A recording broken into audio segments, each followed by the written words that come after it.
Presenting Civil Guruji app available in Google Play Store. Download now.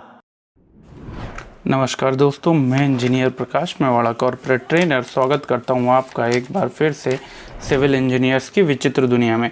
दोस्तों, आज हम लोग बात करने वाले हैं कंक्रीट के ऊपर अल्ट्रासोनिक पल्स वेलोसिटी टेस्ट के बारे में।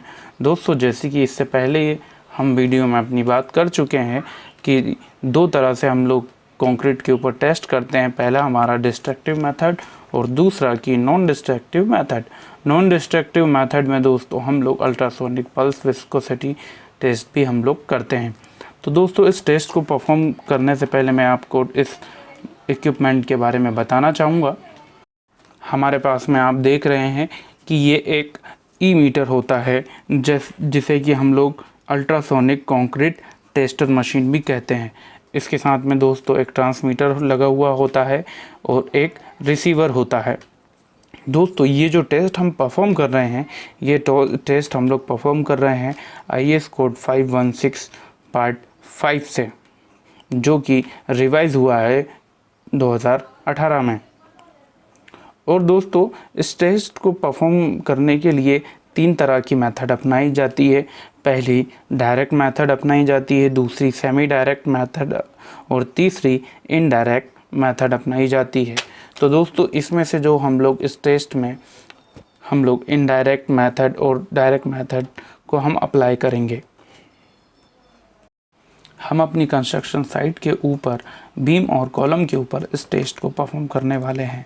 तो जैसे कि आप देख रहे हैं कि सबसे पहले हमें अपनी अल्ट्रासोनिक कंक्रीट टेस्टर मशीन का कैलिब्रेशन करना होता है।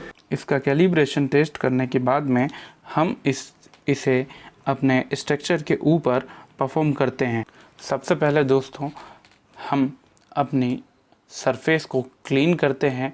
सरफेस को क्लीन करने के बाद में हम इसके ऊपर ग्रीस लगाते हैं, और इसलिए लगाते हैं दोस्तों ताकि जो हमारे अर्थ की सरफेस पे जो वॉइड्स हैं वो वॉइड्स पूरी तरह से ग्रीस से फिल हो जाएं, ताकि टेस्टिंग करते टाइम पे हमें किसी भी प्रकार का वेरिएशन ना मिले।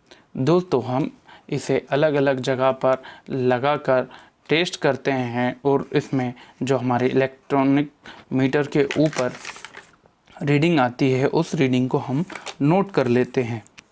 नोट करने के बाद में दोस्तों हम लोग इसको टेबल में देखते हैं कि जो हमारी वैल्यू आई है वो वैल्यू हमारी किस तरह के कंक्रीट की आई है, एक्सलेंट, गुड, ड्यूरेबल।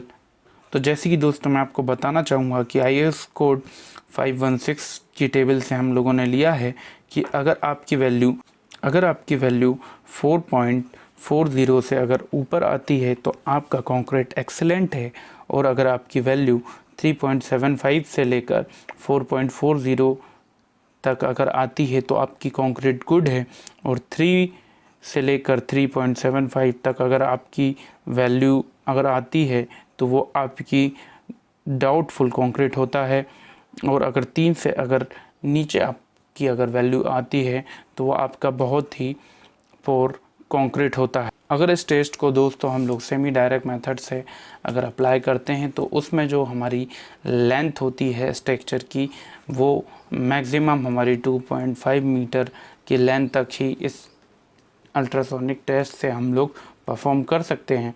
और इसकी वैल्यूज़ निकालने के लिए दोस्तों जो हम फार्मूला यूज़ करते हैं, V = L/T।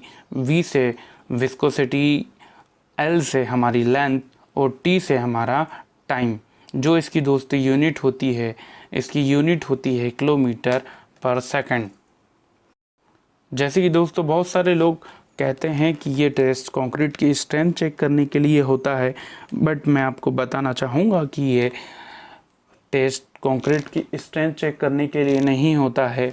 ये टेस्ट हम लोग करते हैं कि जो हमने कंक्रीट की पोरिंग की है, कंक्रीट की पोरिंग करने के बाद में उस स्ट्रक्चर में अच्छी तरीके से कंपैक्शन हुआ है या नहीं हुआ है, कहीं उसके इनर सरफेस में हनीकॉम्ब तो नहीं रह गया है।